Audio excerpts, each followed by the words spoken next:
우리는 참 많은 예배를 드립니다. 일주일에 최소 한 번에서 많게는 11번의 예배를 드립니다. 그런데 예배에 있어서 이 숫자가 중요한 게 아니라 이 마음이 중요합니다. 그래서 진정으로 하나님을 향한 기쁨과 감사가 있는 예배를 드려야 그 예배를 우리 하나님은 받으십니다. 예배를 드리는 것도 예배 시작부터 마칠 때까지 예배보다는 그 예배를 얼마나 사모하고 또 기뻐하는가가 중요합니다. 그런 사람은 예배 전부터 기도로 시작하고 기도로 준비합니다. 최영식 목사님이 쓰신 기도가 시작이다라는 책에 실린 글입니다. 요즘 영국의 교회들이 모스크, 이슬람 사원 아니면 술집으로 바뀌어 간다는 소식을 들었습니다. 심지어는 위대한 설교가 찰스 스펄전 목사가 심우했던 교회마저 팔려나갈 위기에 있다고 합니다.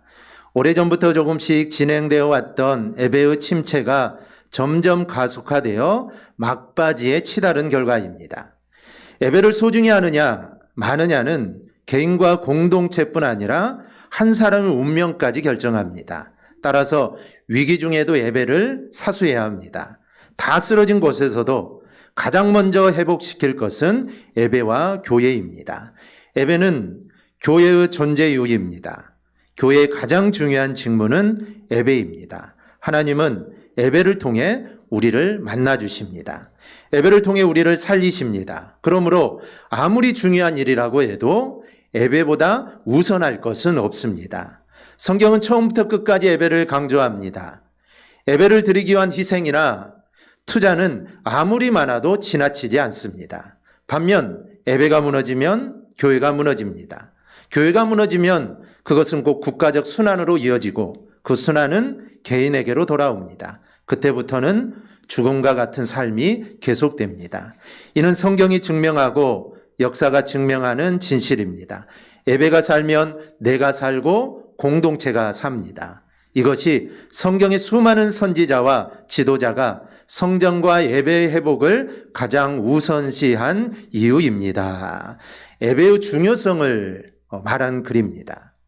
군산에 가면은 아주 유명한 빵집이 있습니다. 근데 그 빵집은 오전 10시에 빵이 나오는데 2시간부터 사람들이 줄을 서서 기다립니다. 군산 시내 빵집들이 정말 많은데 유독 그 집만 줄을 선다는 것이죠. 그래서 어느 방송 프로그램에서 리포터가 왜 이렇게 줄을 서서까지 빵을 사려고 하느냐라고 묻자 사람들이 이렇게 말합니다. 여기 빵이 제일 맛있어요. 올 때마다 줄 서야 되긴 하는데 충분히 기다릴 가치가 있어요. 라고 이렇게 말을 합니다. 연인들을 보면은 상대방이 늦어도 기쁘게 기다립니다. 왜냐하면 상대방이 그만큼 소중하고 사랑스럽기 때문에 그 기다리는 시간 또한 기쁜 시간이라는 것이죠. 그런데 권태기에 빠지고 사랑이 식게 되면 5분만 늦어도 이 표정이 변합니다.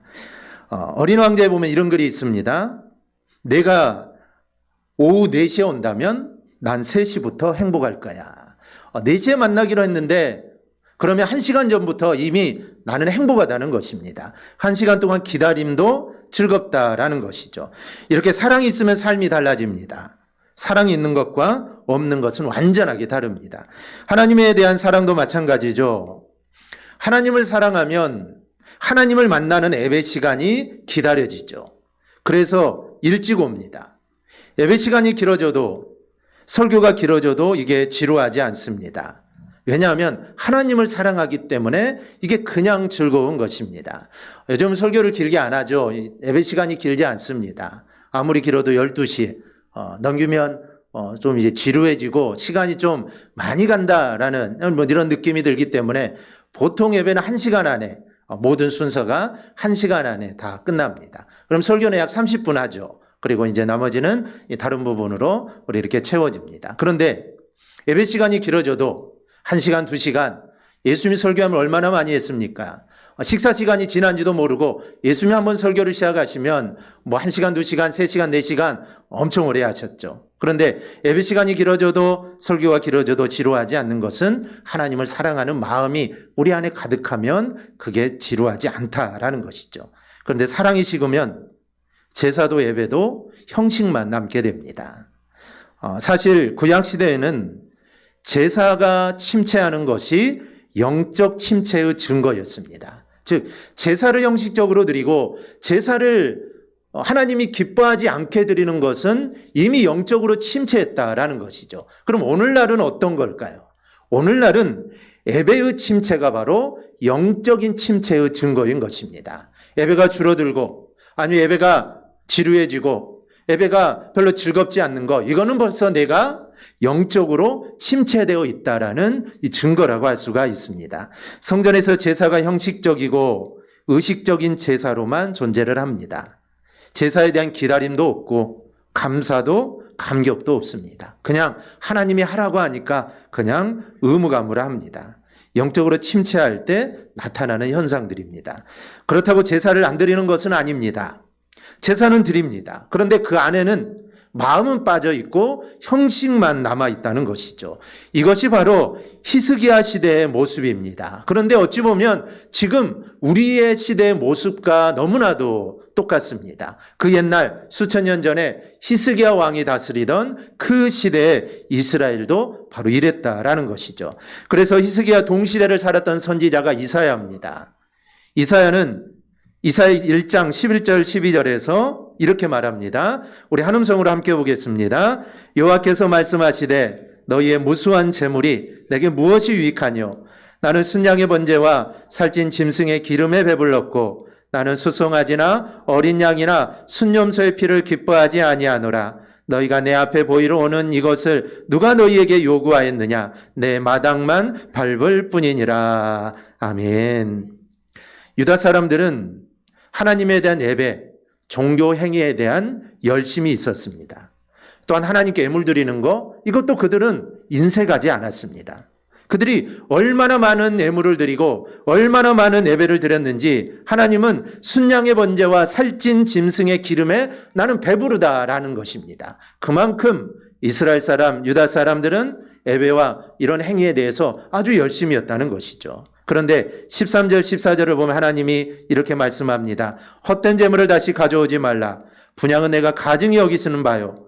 월삭과 안식일과 대회로 모이는 것도 그러하니 성회와 아울러 악을 행하는 것을 내가 견디지 못하겠노라. 내 마음이 너희의 월삭과 정한 절기를 싫어하나니 그것이 내게 무거운 짐이라 내가 지기에 곤비하였느니라. 하나님은 유다 사람들이 바치는 예배, 예물, 그들이 지키는 모든 종교 행위를 역겹게 여기시며 하나님은 거부하셨습니다. 하지 말라라는 것이죠. 왜 그러셨을까요? 하나님 본래 그런 걸 싫어하실까요? 아닙니다. 하나님은 자기 백성들이 예배하고 정성스러운 예물을 드리는 것을 우리 하나님은 정말 기뻐하시는 분입니다. 그럼에도 불구하고 하나님이 이것을 역겹게 여기고 하나님이 거부하는 것은 이 모든 것이 결국 하나님을 기만하는 것이었기 때문입니다. 즉 마음은 없는데 겉으로 드러나는 것만 아니 이거는 하나님을 기만하는 행위다라는 것이죠. 그래서 하나님은 15절에서 이렇게 말합니다. 너희가 손을 펼 때 내가 내 눈을 너희에게서 가리고 너희가 많이 기도할지라도 내가 듣지 아니하리니 이는 너희의 손에 피가 가득함이라. 그런 마음으로 예배하고 예물을 드리면 나는 받지 않겠다라는 것입니다. 그리고 그런 마음으로 기도해도 응답하지 않겠다는 것이죠. 그리고 그 후를 보면 회개하라라고 합니다. 16절입니다. 너희는 스스로 씻으며 스스로 깨끗하게 하여 내 목전에서 너희 악한 행실을 버리며 행악을 그치고. 이것이 히스기야 왕 초기 때의 모습입니다. 이런 메시지를 히스기야는 듣게 되죠. 그리고 나서 히스기야는 우상을 제거하고 산당들을 다 철거합니다. 그리고 사람들이 아주 소중하게 여겼던, 지금까지 소중하게 여겼던 모세의 노뱀을 부수어버리죠. 그리고 이것은 아무것도 아니다라는 의미로 느스와단, 노조각에 불과하다라고 이름을 하게 됩니다. 이런 일들을 연이어 해나가면서 히스기야가 한 일이 바로 성전을 정화하고 성전을 수리하고 성전을 청소하는 것입니다. 예수님이 이 세상에 오셨을 때 성전을 정화시키면서 성전을 성전답게 하셨던 것처럼 히스기야도 마찬가지입니다. 하나님이 무엇을 기뻐하실까라는 것을 생각하고 성전을 수리하고 성전을 정화하는 것, 이게 하나님이 정말 기뻐하실 거라는 생각을 갖고 그 일을 했던 것이죠. 그럼 성전이 정화되면서 성전이 수리되고 또 성전이 정화되면서 해야 할 일은 무엇일까요? 그건 바로 이 제사입니다. 성전이 세워진 가장 큰 이유는 바로 하나님께 드리는 제사입니다. 즉 제사를 드리기 위해 성전이 세워진 것이죠. 즉 예배당, 교회가 세워진 이유는 하나님께 예배하기 위함입니다. 다른 것도 많이 있습니다. 해야 될 일이 참 많지만 교회가 세워지는 제일 첫 번째 목적은 바로 예배입니다. 그래서 교회는 늘 예배가 있어야 한다는 것이죠. 그래서 히스기야는 성전을 정화하고 하나님께 드리는 이 제사를 회복하게 됩니다. 오늘은 히스기야 왕 때 회복된 제사에 대해서 우리 함께 살펴보려고 합니다. 첫 번째로 히스기야는 속죄 제사를 드립니다. 오늘 본문을 보면 히스기야가 성읍의 귀인들을 모아 제물을 준비하여 속죄제를 드립니다. 23절 4절입니다. 이에 속죄제물로 드릴 순염소들을 왕과 회중 앞으로 끌어오매 그들이 그 위에 안수하고 제사장들이 잡아 그 피를 속죄제로 삼아 제단에 드려 온 이스라엘을 위하여 속죄하니 이는 왕이 명령하여 온 이스라엘을 위하여 번제와 속죄제를 드리게 하였음이더라. 이 속죄제는 단어가 의미하는 대로 죄를 속하는 제사가 이 속죄제입니다. 속죄제에 대해서 레위기 4장을 보면 나오는데 이렇습니다. 이스라엘 자손에게 말하여 이르라. 너희 누구든지 여호와의 계명 중 하나라도 그릇 범하였으되 만일 기름 부음을 받은 제사장이 범죄하여 백성의 허물이 되었으면 그가 범한 죄로 말미암아 흠없는 수송아지로 속죄제물을 삼아 여호와께 드릴지니라고 합니다. 속죄제는 하나님의 계명을 어겼을 때 드리는 제사가 이 속죄제입니다. 그래서 살아가면서 하나님의 계명 얼마나 많이 어깁니까? 어길 때마다 하나님께 속죄제를 드려서 내 죄를 사함받아야 된다라는 것이죠.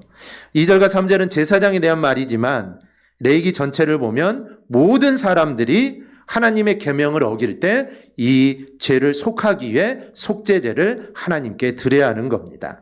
이 속죄제가 얼마나 중요한 것인가는 이스라엘 절기 가운데 나타납니다. 이스라엘에는 모두 7개의 큰 절기가 있는데 그 중에 하나가 대속죄일입니다. 대속죄일은 종교력으로는 7월 10일인데 민간력으로는 1월 10일입니다. 그리고 보통 절기는 일주일을 지키는데 대속죄일은 단 하루만 지키는 그런 절기입니다. 이 대속죄일이 민간력으로 1월인 이유가 있습니다. 그 이유는 이스라엘 사람들에게 이제 새로운 한 해를 시작하면서 너희가 너희의 모든 죄를 다 속하고 너희가 새로운 마음으로 한 해를 시작하라는 의미에서 대속죄일을 1월 10일로 정한 것입니다. 그래서 새로운 마음으로 이제 모든 죄를 다 청산하고 너희가 새로운 다짐과 새로운 각오를 가지고 한 해를 시작하라라는 것이죠. 이날은 이스라엘 모든 사람들 그리고 그 가운데 객들까지 성회로 모여 금식하며 노동을 하지 않습니다. 즉 이스라엘 사람뿐만 아니라 그 집에 놀러 온 사람도 마찬가지입니다. 다른 나라 사람도 마찬가지입니다. 모든 사람들이 금식하며 노동을 하지 않습니다.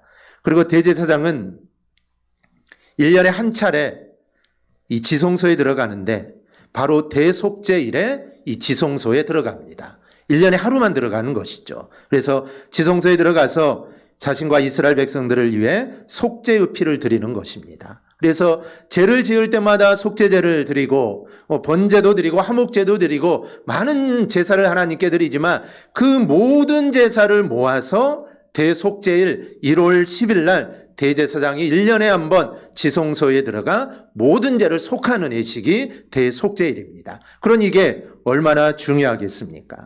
이 대속죄일에는 2마리의 염소가 선택이 됩니다. 그중 제비를 뽑아 한 마리는 하나님께 제물로 드리고 다른 한 마리는 광야로 보냅니다. 이 광야로 보내는 염소를 아사셀 염소다라고 이렇게 말을 합니다. 아사셀 염소는 사람들의 광야로 보내지죠. 염소가 광야에 가면 어떻게 될까요? 필경은 죽을 겁니다. 광야에서 방황하다가 맹수에게 찢겨 죽거나 아니 절벽에 떨어져서 마침내는 죽음을 맞이하게 됩니다. 이 아사셀 염소는 이스라엘 백성의 죄를 짊어지고 멀리 가서 죽음으로 이스라엘 백성의 죄가 소멸되었다라는 그런 상징성을 가지는 겁니다. 그리고 이것은 예수님의 예표이기도 합니다. 즉, 이 아사셀 염소가 이스라엘의 모든 죄를 지고 광야로 가서 죽은 것처럼 예수 그리스도께서 우리의 모든 죄를 대신하여 십자가의 죽으심을 예표하는 의식이 이 아사셀 염소입니다. 이런 대속죄일이 있는 것을 보면 하나님께서 죄를 씻는 것을 얼마나 중요하게 생각하는가를 우리는 알 수가 있습니다. 그러면 이런 제도가 있는데 왜 굳이 히스기야 왕은 성전을 정화하고 속죄제를 드리라고 했을까요? 그것은 지금까지 이스라엘 사람들의 제사가 마음이 빠진 제사였기 때문입니다. 습관적인 제사였기 때문이죠. 그러니 지금까지 수많은 제사를 드리고 수많은 애물을 드렸지만 지금까지 했던 것은 다 어찌 보면 다 무효입니다. 이거는 자신들만 고생하는 겁니다. 하나님은 원치 않은데 그냥 자기들 욕심에 그래도 하나님께 예배는 해야겠다라는 그런 마음으로 습관적으로 마음은 빠진 채 제사를 드렸기 때문에 그것은 아무런 의미가 없는 것입니다. 그래서 히스기야는 속죄제를 다시 드리는 것입니다. 먼저는 지도층 사람들을 모아서 속죄제를 드립니다. 먼저 지도층이 회개하고 올바른 삶을 살아야 나라의 민족의 희망이 있기 때문입니다. 우리가 대통령과 또 국회의원, 이 정치가들을 위해서 기도하는 이유가 바로 거기에 있습니다. 즉 그들이 지도자에 있는 그들이 하나님 말씀대로 살고 하나님의 뜻대로 나라를 이끌어 간다면 그러면 나라와 민족의 희망이 있는 것입니다. 왜냐하면 그들은 대표자이고 그만한 일을 할 수 있는 자리에 있기 때문에 그들이 어떠한 삶을 사느냐, 어떻게 나라를 이끄느냐, 이거는 정말 중요합니다. 그래서 우리가 나라와 민족 그리고 지도자를 위해 우리가 늘 기도하는 이유가 여기에 있습니다. 우리도 마찬가지입니다. 우리도 나 자신의 죄를 깨닫고 통렬한 회개가 있어야 합니다. 그런데 안타깝게도 지금은 회개가 없는 그리고 회개가 사라진 시대가 되어가고 있습니다. 심리학에서는 죄를 죄라고 하지 않습니다. 심리학에서는 죄를 부적응이라고 표현을 하죠. 이 부적응한 거라는 것입니다. 그러니 이런 시대의 죄를 죄라고 지적하고 그리고 또 그것을 수용한다는 거, 이거는 쉬운 일이 아닙니다. 그러나 죄가 회개되지 않은 시대는 희망이 없는 시대입니다. 방송에서 회개를 주로 전하신 어떤 목사님은 그런 설교를 한 후에 보면은 왜 그런 설교를 하느냐는 항의 전화가 많이 온다고 합니다. 그럼에도 불구하고 회개의 설교를 멈출 수 없는 이유는 이 시대에 죄가 너무 가득하고 죄가 가득함에도 회개하는 사람이 없기 때문에 자신은 그래도 회개의 설교를 계속 한다는 것입니다. 그렇다면 우리는 어떻습니까? 우리가 회개할 때 이 상투적인 이야기로만 듣고 있지는 않습니까? 늘 하는 이야기라고 또 생각하지는 않습니까? 만약 그렇다면 회개하라, 우리의 죄를 회개해야 합니다. 이런 소리를 들을 때 만약에 우리가 그냥 지나가는 소리, 나와는 상관없는 소리라고 생각한다면 나는 소망이 없는 사람입니다. 죄를 지적할 때 그 죄가 깨달아지지 않는 사람은 소망이 없는 자입니다. 그런데 죄를 지적할 때 그 죄가 내 마음에 와닿고 그게 깨달아지고 내가 그렇게 살지 못했구나. 그런 사람은 소망이 있는 사람입니다. 우리는 늘 나 자신을 말씀 앞에 비추어 보고 잘못한 일이 있다면 우리는 늘 통렬한 회개가 있어야 합니다. 가슴을 찢고 뼈를 깎는 그런 회개가 있어야 합니다. 왜냐하면 이게 바로 내가 사는 길이고 우리의 가정이 살고 이 나라 민족이 바로 사는 길입니다. 이것을 알기 때문에 히스기야는 먼저 이 속죄제를 지낸 겁니다. 둘째로 백성들은 감사의 제사를 드립니다.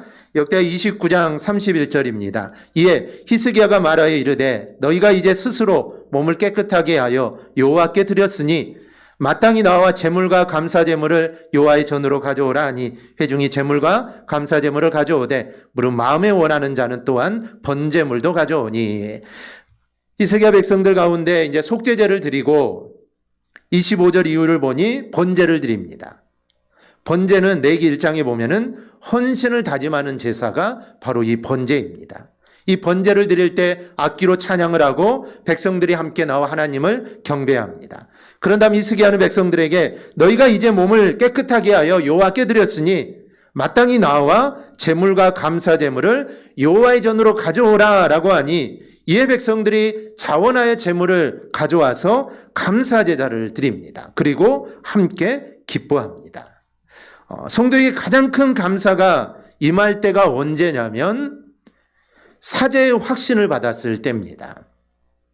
물론 돈이 많을 때도 감사하죠. 승진이 되고 자녀가 좋은 대학에 들어갈 때, 자녀가 잘 될 때도 당연히 감사합니다. 그런데 이럴 때 모든 사람들이 다 감사하며 감사를 표하는 것은 아닙니다. 어떤 분은 정말 감사할 일이 있고 자기 스스로도 감사하다고 하면서 하나님께 감사하지 않는 사람도 있습니다. 여러 가지 이유가 있겠지만 그 중에 하나는 입으로만 감사하다고 말하지 마음으로는 진짜 감사하다라는 생각이 들지 않기 때문입니다. 그러니까 감사가 표현이 되지 않는 것이죠. 그런데 성도에게 있어서 반드시 감사가 표현되는 때가 있습니다. 그게 언제냐면 내가 구원받았음을 확신할 때입니다. 사제의 확신이 있을 때죠. 이때는 감사하지 말라고 해도 감사합니다. 내가 구원받았으니 이 얼마나 감사합니까? 구원의 확신은 입으로만 하는 게 아니죠. 내 마음으로 믿어져야 이 구원의 확신이 있는 겁니다. 그러니 내 마음으로 이 구원의 확신이 믿어지고 내 죄가 사함받았음을 확신하니 이거는 감사를 하지 않을 수 없다라는 것이죠. 오늘 본문이 바로 이를 증거합니다. 사람들이 속죄 제사에 참여를 합니다. 그리고 사람들이 지금까지는 형식적으로 의무적으로 제사를 드렸는데 이 히스기야 왕이 주도하는 속죄제를 드리고 나니 야 내가 내 죄가 사해졌구나. 이제 내 모든 죄가 사해졌구나라는 확신이 듭니다. 그래서 마음으로부터 감사가 나오고 그래서 하나님을 찬양하기 시작합니다. 그래서 자원하여 하나님께 예물을 가져다가 하나님께 드립니다. 그래서 온 나라에 기쁨이 임하게 됩니다. 오늘 우리에게도 이러한 기쁨이 있기를 바랍니다. 이 사제의 기쁨, 내 죄 용서를 받고 내가 구원받았다는 기쁨, 이거는 구원은 한순간이지만 어제 구원받고 또 내일 구원받고 뭐 이런 것은 아니지만 구원의 확신을 우리가 늘 가지고 살아야 하는 것입니다. 한 번으로 우리가 구원을 받지만 우리의 마음에 확신이 들지만 이 마음을 늘 가지고 우리는 살아야 합니다. 그래야 우리의 삶이 늘 기쁨의 삶을 살 수가 있습니다. 히스기야는 아하스의 아들로 25세 왕이 되어 남유다를 29년 동안 다스린 왕입니다. 우상을 제거하고 성전을 정화하고 모세의 노뱀을 깨트리고 백성의 지도층과 함께 죄를 회개하며 속죄제사를 드렸습니다. 그리고 백성들도 그런 히스기야와 지도층의 모습을 보면서 하나님께 감사제를 드립니다. 이제까지 형식적으로 의무적으로 드렸던 제사에서 이제 진정한 제사가 회복되기 시작한 것이죠. 오늘 우리에게도 이러한 회복이 있기를 소망합니다. 우리의 예배가 회복되기를 소망합니다. 우리 예배가 형식적이고 외식적이고 습관적인 모습이었다면 우리 예배가 회복되기를 소망합니다. 예배가 회복되기 위해서는 먼저 회개의 마음이 있어야 합니다. 회개의 마음이 들면은 내가 어떤 존재인가를 깨닫게 됩니다. 나는 죽을 죄인이고 나는 용서받을 수 없는 죄인임을 그제서야 알게 된다는 것이죠. 그리고 이러한 죄인을 하나님이 나를 용서해 주셨다. 그리고 나를 구원해 주셨다. 천국 백성 삼아 주셨다. 그러면 하나님께 감사로 예배를 드리지 않을 자가 없습니다. 그래서 내가 누군가를 분명히 알아야 되고 그런 나를 하나님이 구원해 주셨다라는 것을 확실히 알아야 합니다. 그러면 우리는 하나님 앞에서 온전한 예배자 그리고 감사의 예배를 하나님께 드릴 수 있는 것입니다. 바로 이러한 은혜가 우리 모두에게 임하기를 주님의 이름으로 축원합니다. 아멘. 기도하겠습니다.